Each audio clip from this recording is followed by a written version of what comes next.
Reste calme, maître. La vie et la mort sont entre les mains de Dieu. L'heure du décès est cachée. Peu importe à quel point une personne est boueuse. Il n'est rien devant la mort.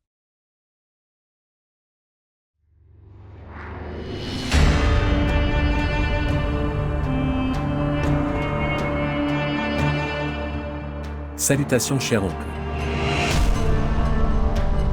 Comment refuser la dignité et la supériorité d'un maître? C'était l'ordre du maître. Que le siège est à toi et la chaise est à moi, bon oncle. Oui, et quand dois-je refuser? L'ordre du maître est tout pour moi. Quelle est ma dignité devant ça? Que je pense contre leur volonté.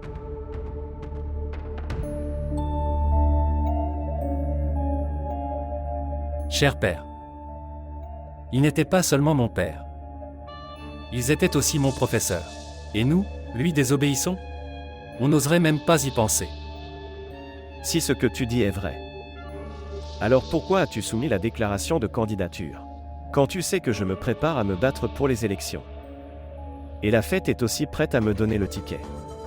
S'il te plaît, essaie de me comprendre, maître. À Makhdoumabad, le ticket de la fête n'a aucune valeur.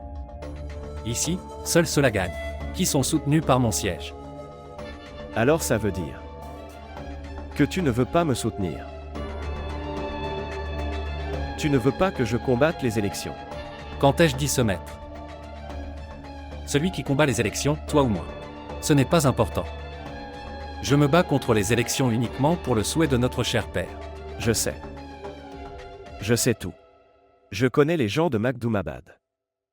Qui te souhaite combattre les élections? Je ne suis pas un enfant. Maître, essaie de comprendre, s'il te plaît. Si tu ne combats pas les élections cette fois, ce ne serait pas grave. Ce n'est pas comme si tu étais très vieux. Que Dieu vous bénisse. Tu as une longue vie à vivre. Il y a d'autres élections à venir. Vous êtes libre de participer. Je te soutiendrai, ne vous inquiétez pas. Crois-moi, il n'y aura aucune perte dans ta dignité.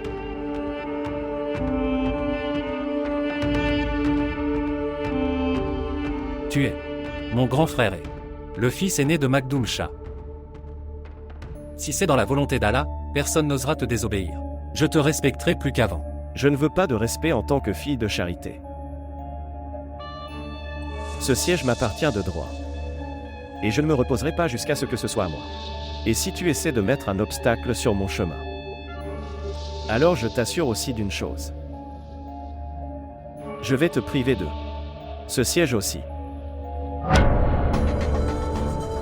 Alors il n'y aura que le chaos. Seulement le chaos. Oui, maître.